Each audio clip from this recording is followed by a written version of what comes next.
अगर ऊपर वाले ने मेरी जान बचाई थी तो उसके पीछे कुछ कारण था। ऐसा ही कुछ कहना है यूएसए के नए प्रेसिडेंट डोनाल्ड ट्रंप जी का। आज हम यूएसए के इलेक्शन प्रोसेस को समझेंगे और डिटेल से स्टडी करेंगे कि यूएसए का इलेक्शन किस तरह से होता है।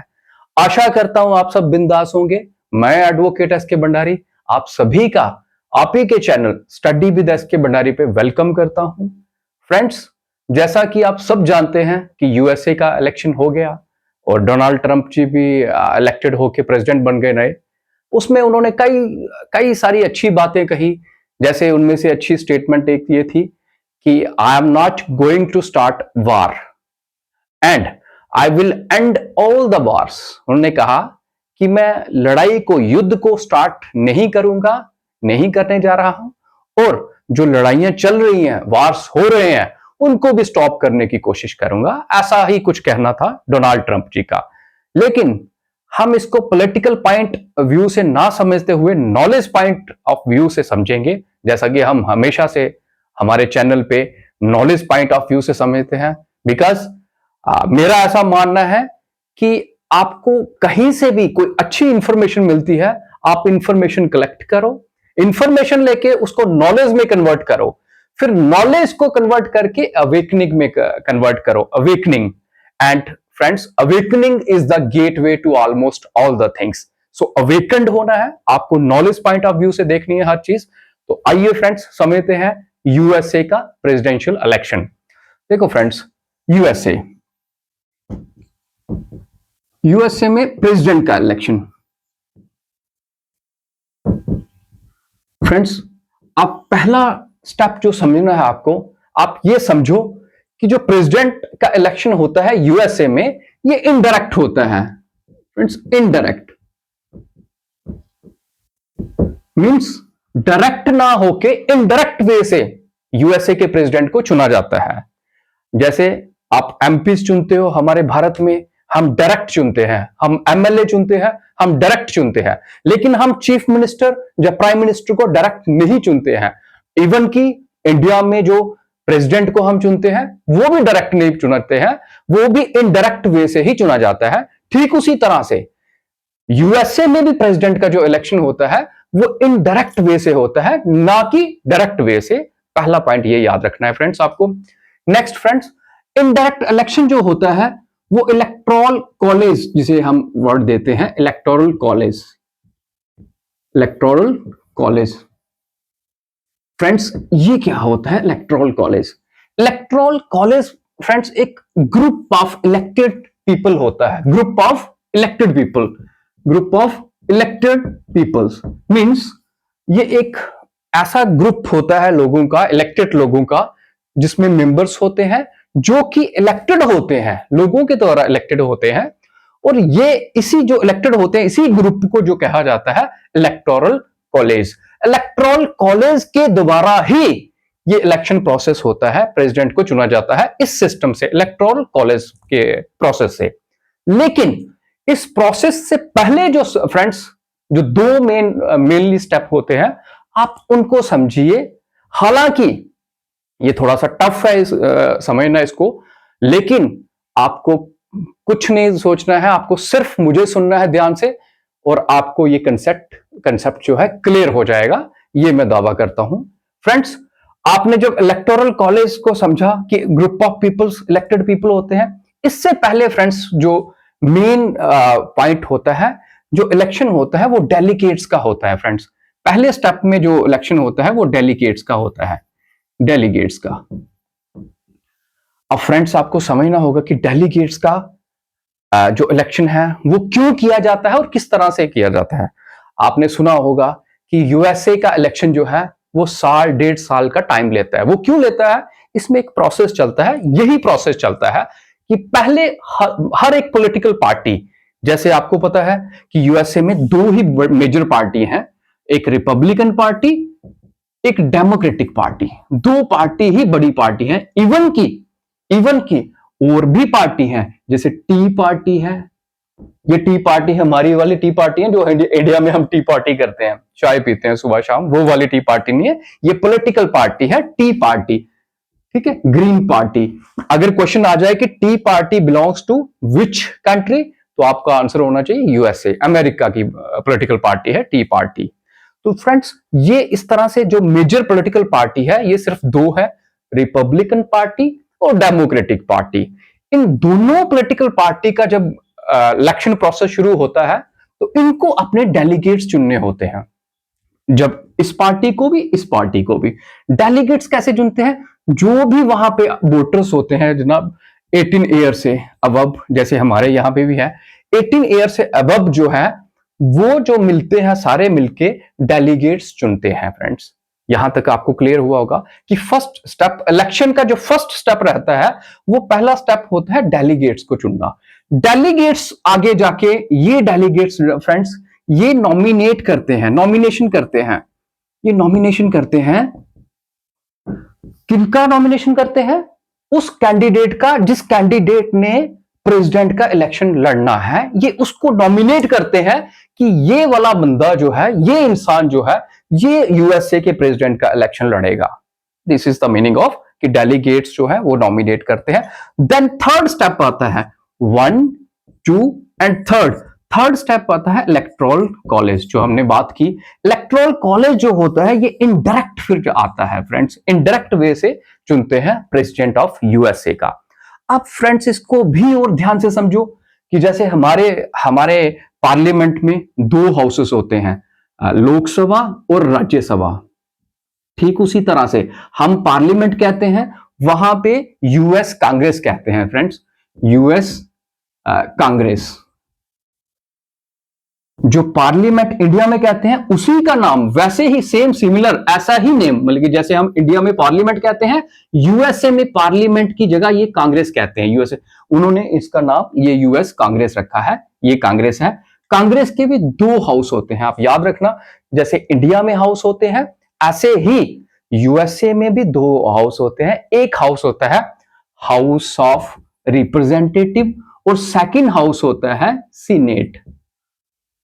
सीनेट ब्रदर, ये सर हाउस ऑफ रिप्रेजेंटेटिव और सीनेट, ये दोनों हाउस मिलके फिर इलेक्टेड, जो मैंने बताया इलेक्टेड मेंबर्स होते हैं, ये दोनों हाउस के मेंबर मिलके यूएसए के प्रेसिडेंट को चुनते हैं। फाइनली जब ये स्टेप हो जाते हैं, डेलीगेट्स होता है, नॉमिनेशन होता है। फ्रेंड्स याद रखना कि जो डेलीगेट्स, नॉमिनेशन और फिर ये स्टेप आता है थर्ड, जब तक ये स्टेप कंप्लीट नहीं होते हैं ये थर्ड जंप नहीं करता है।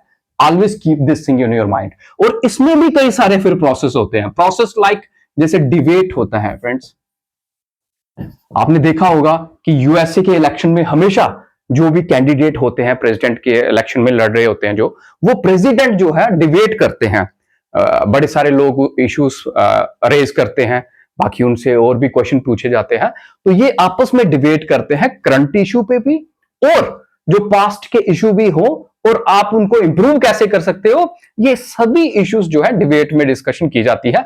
इससे मेरा मानना है कि लोगों को जो है, लोगों को एक अवेयरनेस होती है, लोगों को ये जानने को मिलता है कि हमारे कैंडिडेट का नॉलेज, एबिलिटी, क्रेडिबिलिटी कैसी है, ये सब लोगों के नॉलेज में आता है थ्रू दिस डिबेट। तो डिबेट जो है इनका बड़ा एक सुंदर, बड़ा एक प्यारा सिस्टम है इनके इलेक्शन के बीच में, कि कैंडिडेट के बीच में डिबेट कराया जाता है, जो कि पूरा ओपन लोग सुनते हैं, और ये काफी अच्छा सिस्टम है इनका।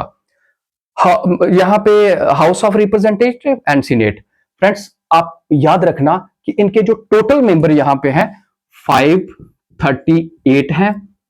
इन 538 में से जो भी पॉलिटिकल पार्टी, यहां पे जो भी पॉलिटिकल पार्टी 270 का मैजिक नंबर लेती है, ये नंबर लेती है, उसी पार्टी का प्रेसिडेंट चुना जाता है, उसी पार्टी का प्रेसिडेंट बनता है, जैसे अभी डोनाल्ड ट्रंप जी बने हैं।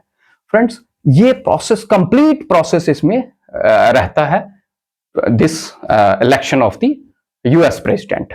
लेकिन आपके मन में ऐसा आया होगा कि डेलीगेट्स तो चुनेंगे, लेकिन डेलीगेट्स किस तरह से चुनेंगे, ये भी एक क्वेश्चन है। फ्रेंड्स यहां पे दो टर्म आप याद रखना हमेशा, जो दो टर्म कहा जाती है, एक कहा जाती है प्राइमरी टर्म,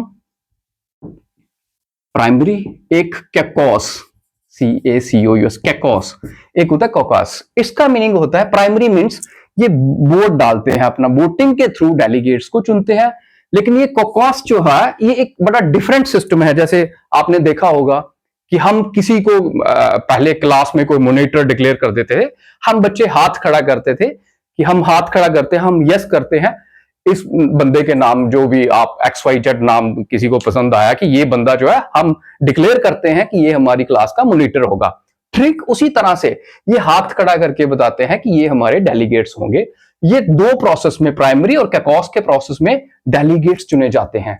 आगे डेलीगेट्स नॉमिनेट करते हैं, जो कि प्रेसिडेंट का इलेक्शन लड़ना होता है। फिर उसके बाद जो नॉमिनेशन होती है, वो नॉमिनेशन जो है होती है, वो लास्ट में इलेक्टोरल कॉलेज बनता है। इलेक्टोरल कॉलेज के बाद यहां पे इलेक्शन होता है। ये प्रोसेस रहता है, कंप्लीट प्रोसेस रहता है यूएस के इलेक्शन में।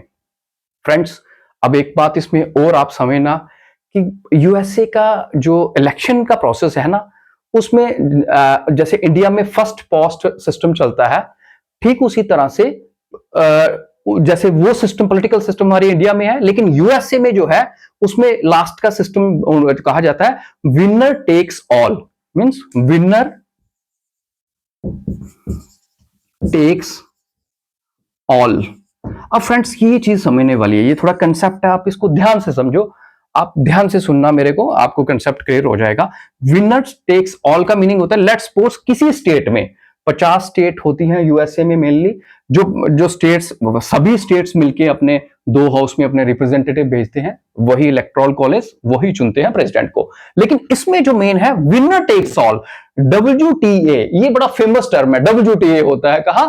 यूएसए में, यूएसए के इलेक्शन में। फ्रेंड्स, ये जो मान लिया जाए किसी स्टेट में 50 जो है सीट्स हैं, 50 सीट हैं, 50 में से एक पार्टी ने लिया 30, दूसरी पार्टी ने लिया 20। Pay attention on my statement friends, जो 30 जिस पार्टी ने लिया ना, ये मैक्सिमम लेगी, ये मेजॉरिटी में लेगी। जो 30 वाला है, अगर ये 20 जिस पार्टी को आया होगा, लेट्स सपोज ये बी पार्टी है, ये ए पार्टी है, ए पार्टी में आउट ऑफ 50 लिया 30, बी पार्टी ने लिया 20 आउट ऑफ 50। अब जो बी पार्टी है फ्रेंड्स, ये अपने पास 20 सीट्स भी नहीं रखेंगी, ये विनर टेक्स ऑल, मतलब विनर टेक्स ऑल, विनर जो हो जाएगा कैंडिडेट, यहां पे विनर मैक्सिमम 50 प्लस को कहा जाता है कि 50 प्लस जिसके आ जाएंगे 50% से ज्यादा, ये विनर जो है इसी को चले जाएंगे। क्या कि जो ये 30 20 यहां पे है, 20 भी इसी पॉलिटिकल पार्टी को आ जाएंगे, ए पार्टी को। अब ए को यहां पे 30 प्लस 20 टोटल हो गया 50, ये 50 के 50 ही ले गया। ठीक उसी तरह से बाकी की, ये फॉर एग्जांपल के तौर पे मैंने आपको बताया फ्रेंड्स कि ऐसा स्ट्रक्चर बनता है। ठीक उसी तरह से हर एक स्टेट में यूएसए में जितनी जितनी भी सीट्स होती हैं, उनके अपने अपने रिप्रेजेंटेटिव होते हैं, और जो उनके रिप्रेजेंटेटिव हो वो वेरी करते रहते हैं। वो वेरी इसलिए करते रहते हैं कि that all depend upon the population of that particular state. जितनी भी पॉपुलेशन, अगर पॉपुलेशन ज्यादा होगी तो फ्रेंड्स सीट्स भी ज्यादा होगी, अगर पॉपुलेशन कम होगी तो सीट्स भी कम होगी। ये प्रोसेस तो ऐसा चलता है कि जैसा पॉपुलेशन होगी तो वहां सीट्स भी ज्यादा होगी। फिर जो पॉलिटिकल पार्टी हैं ये दोनों, ये वहां बड़ा कंसंट्रेट करती है जहां पे सीट ज्यादा, मैक्सिमम सीट होती है। तो ये फ्रेंड्स, ये एक कंप्लीट प्रोसेस था इलेक्शन का, जो हमने देखा इलेक्शन का। लेकिन आपको ये भी याद रखना है कि जो रिपब्लिक पार्टी है फ्रेंड्स, रिपब्लिक पार्टी जो है ये मतलब कि एक ग्रैंड ओल्ड पार्टी के तौर पे मानी जाती है। Grand old party means Republic party को ग्रैंड ओल्ड पार्टी भी माना जाता है, ग्रैंड ओल्ड पार्टी। ये याद रखना फ्रेंड्स, ये कंसेप्ट क्वेश्चन कई बार आता है कि which is the grand old party in the USA, और ऐसे भी जर्नल पूछ लेंगे तो आपने रिपब्लिक पार्टी बता देना है, इसको ग्रैंड ओल्ड पार्टी कहा जाता है। और जो डेमोक्रेटिक पार्टी है, डेमोक्रेटिक पार्टी को लिबरल पार्टी कहा जाता है। ये लिबरल सोच वाले हैं, थोड़े फ्री सोच वाले, और इनको थोड़ा कंजर्वेटिव सोच कहा जाता है इनके लिए, कि कंजर्वेटिव है पार्टी ये थोड़ी लिबरल पार्टी है। ये भी आपको ध्यान में रखना है। तो ये था फ्रेंड्स प्रोसेस इलेक्शन का, कि प्रेसिडेंट का इलेक्शन कैसे होता है। और दो मेन जो फैक्ट फ्रेंड्स आपने याद रखने हैं एग्जाम पॉइंट ऑफ व्यू से, वो ये रखने हैं कि जो इनका जो टेन्योर है, जो टेन्योर होता है फ्रेंड्स, टेन्योर में यहां पे लिखता हूं, जो टेन्योर होता है वो होता है 4 ईयर का, 4 इयर्स का फ्रेंड, 4 साल का इनका टेन्योर। जैसे अभी डोनाल्ड ट्रंप जी बने हैं, ये 4 साल के लिए प्रेसिडेंट रहेंगे। 4 साल के बाद फिर से कोई और इलेक्शन आएगा, कोई और चुना जाएगा।